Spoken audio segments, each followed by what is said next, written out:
This beer here is over 700 years old, and today we're going to experience what it's like to taste, and I'm going to show you why you must absolutely try this historic brew. Hopefully it's still safe to drink after 700 years. So this certainly is a very unique beer, truly it is, and maybe I should pour myself another one. It is a very historic beer. It certainly does not have any of those what you typically think of modern New World flavours to it at all.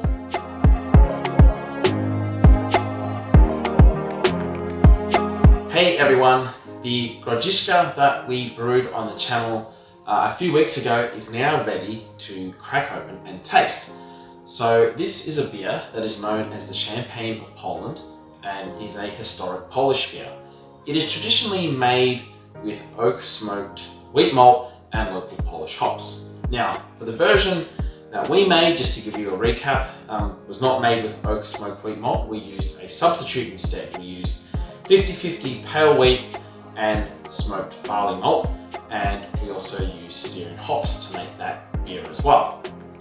While fermenting this beer, I had a slight change of plan. So instead of fermenting this beer at 13 degrees, I fermented it at 15 degrees. Now, after about a day or so of not noticing any fermentation happening, I bumped the temperature of the fermentation up by 2 degrees.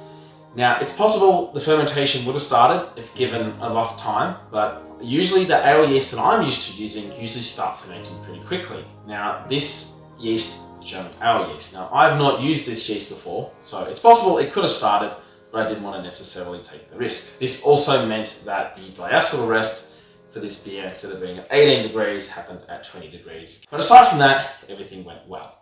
So this beer clocks in at about 3.7% on tap or in the keg, and about 4.1% in bottle. So the keg version of this beer is carbonated to about 3.5 volumes of CO2, and the bottles are naturally carbonated. And finally, I do estimate that this beer clocks in around about 24 IBUs.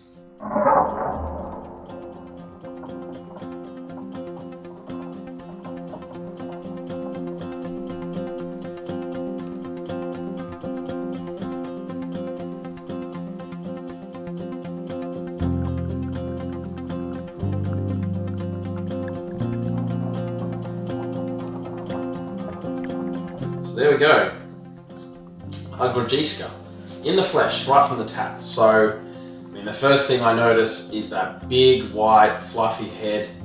So typically this beer is actually poured in, it's almost like a cross between like a champagne flute and a Pilsner glass.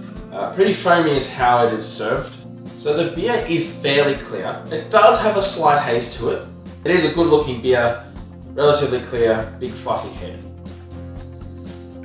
So I'm definitely getting hints or notes of that smokiness.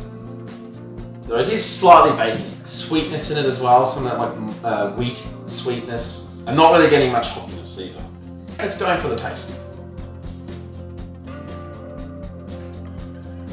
Yeah, so up front, you've got this like sweet smokiness from the, so the smokiness from the smoked malt. You've got some of that sweetness from the wheat malt. But I'd say it's got two different layers. It's like there's a layer of sweetness and a layer of smokiness. Yeah, so there's a bit of saltiness on the finish and the smoke, so it's like a bit of a salty, smoky finish. It does have a little bit of bacony kind of hints to it. Not quite like a Rauch beer, but there's a little bit of baconiness to it, so that's not quite the style. So that hoppiness on the end is very reminiscent of those continental European sort of hop finishes that you get in a lot of those European light beers. Light, sort of floral note to it, smooth, mild, like moderately bitter finish. It is very quenching as well and dry.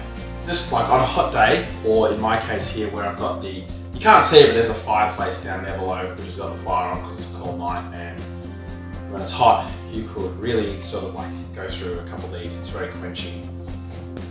So this certainly is a very unique beer, truly it is, and it is a very historic beer. It certainly does not have any of those what you typically think of modern New World flavours to it at all. I guess that's exactly what a historic beer should taste like, isn't it? It shouldn't taste like anything we have today. So anyway, let me know in the comments below, have you tasted a historic beer? Did it live up to your expectations? Let me know. So for this tasting adventure today, my overall thoughts on this beer is that it is certainly different to anything I've had before. It's got this very unique, salty, dry, quenching finish on the end, and I think that saltiness that comes through in the finish certainly makes you wanting more, makes you want to drink more, and there's this like subtle smokiness to it all, a little bit bacony, a little bit, I wouldn't call it an off flavour. I actually do enjoy the flavour. It's not quite the style, but I still think it's still really good. It's not very strong at all. It is very mild and subtle, and then there's this like layer of sweetness that kind of cuts through all that, and it's certainly very unique, very different, and it's certainly like nothing I've ever had before, and I think that is exactly why you should try one. It's full of history and just full of surprises and just all these, it's like very subtle, but it's not like a big beer with big bold flavors. It's certainly got more of a suppleness to it, but when you get through all those layers, you can certainly appreciate how they all come together and give something that's truly unique, and I think that is absolutely why you must try one of these beers for yourself. Thanks for watching. Like, subscribe, hit the bell icon, and get all the notifications so you don't miss out on any of the unique craft beer experiences that we are going through and discovering on this channel. I mean, you wouldn't want to miss out, would you? Anyway, until next time, cheers. They don't say things the same. To walk like two out the door, then you have magic.